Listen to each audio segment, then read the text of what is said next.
गिनती 33वां बाब जो 56 आयात पर मुश्तमिल है। जब बनी इसराइल मूसा और हारून के मातहत दल बांधे हुए मुल्के मिस्र से निकलकर चले तो ज़ैल की मंजिलों पर उन्होंने कयाम किया और मूसा ने उनके सफर का हाल उनकी मंजिलों के मुताबिक खुदावंद के हुक्म से कलमबंद किया।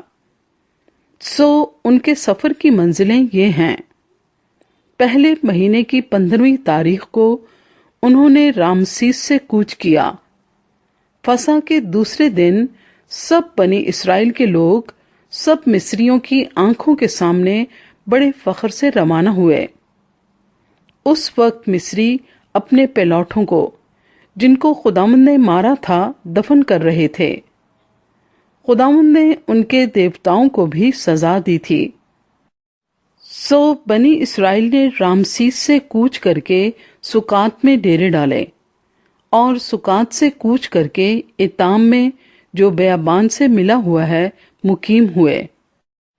फिर एताम से कूच करके फी हखीरूत को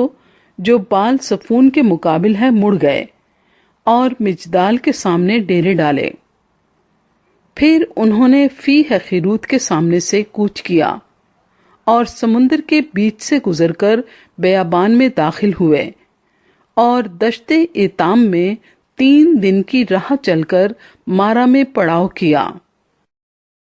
और मारा से कूच करके एलीम में आए और एलीम में पानी के 12 चश्मे और खजूर के 70 दरख्त थे। सो उन्होंने यहीं डेरे डाल लिए और एलीम से कूच करके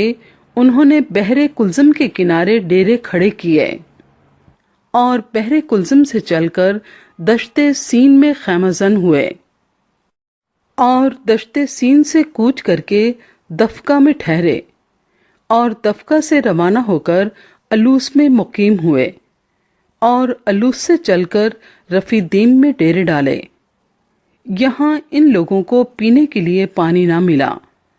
और रफीदीम से कूच करके दश्ते सीना में ठहरे और दश्ते सीना से चलकर कब्रूत हतावा में खैमे खड़े किए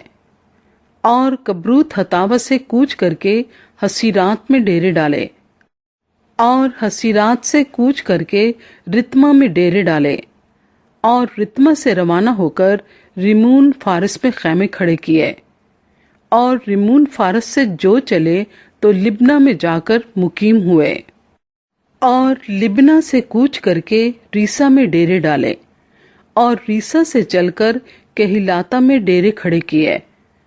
और केहिलाता से चलकर कोहे साफर के पास डेरा किया। कोहे साफर से कूच करके हिरादा में खैमाजन हुए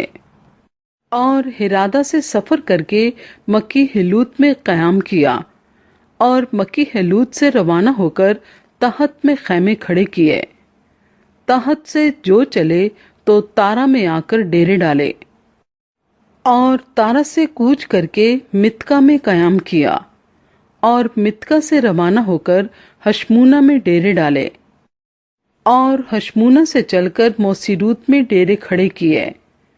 और मोसीरूत से रवाना होकर बनी यकान में डेरे डाले और बनी यकान से चलकर होर हजत जात में खैमजन हुए और होर हजत जात से रवाना होकर युतबाता में खैमे खड़े किए और युतबाता से चलकर इब्रूना में डेरे डाले और इब्रूना से चलकर एसून जाबर में डेरा किया और एसून जाबर से रवाना होकर दश्ते सीन में जो कादिस है कयाम किया और कादिस से चलकर कोहे हूर के पास जो मुल्के अदूम की सरहद है खैमजन हुए। यहाँ हारून काहिन खुदावंद के हुक्म के मुताबिक कोहे हूर पर चढ़ गया और उसने बनी इसराइल के मुल्के मिस्र से निकलने के 40वें बरस के 5वें महीने की पहली तारीख को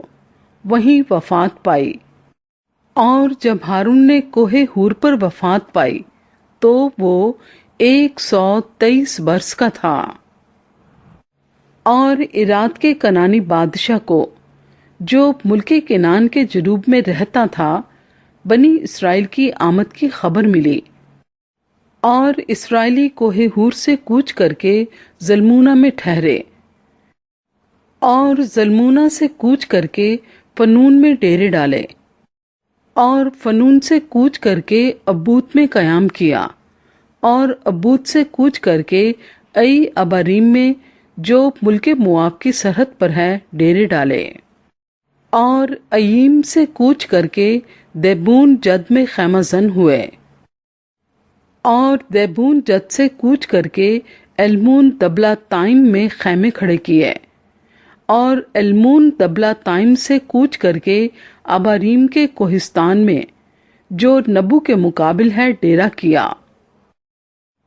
اور اباریم کے کوہستان سے چل کر مواب کے میدانوں میں جو یرہو کے مقابل یردن کے کنارے واقع ہیں خیمہ زن ہوئے،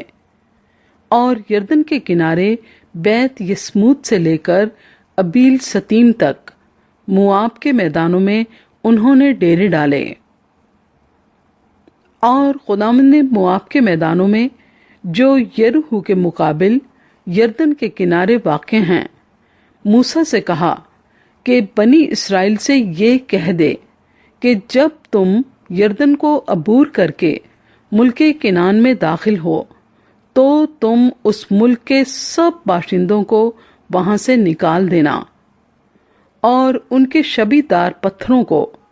اور ان کے ڈھالے ہوئے بتوں کو توڑ ڈالنا، اور ان کے سب اونچے مقاموں کو مسمار کر دینا، اور تم اس ملک پر قبضہ کر کے اس میں بسنا، کیونکہ میں نے وہ ملک تم کو دیا ہے کہ تم اس کے مالک بنو، اور تم کرہ ڈال کر اس ملک کو اپنے گھرانوں میں میراث کے طور پر بانٹ لینا۔ جس خاندان میں زیادہ آدمی ہوں اس کو زیادہ، اور جس میں تھوڑے ہوں اس کو تھوڑی میراث دینا، اور جس آدمی کا کرہ جس جگہ کے لیے نکلے وہی اس کو حصے میں ملے۔ تم اپنے آبائی قبائل کے مطابق اپنی اپنی میراث لینا، لیکن اگر تم اس ملک کے باشندوں کو اپنے آگے سے دور نہ کرو تو جن کو تم باقی رہنے دو گے وہ تمہاری آنکھوں میں خار اور تمہارے پہلوؤں میں کانٹے ہوں گے، اور اس ملک میں جہاں تم بسو گے تم کو دک کریں گے، اور آخر کو یوں ہوگا کہ جیسا میں نے ان کے ساتھ کرنے کا ارادہ کیا ویسا ہی تم سے کروں گا۔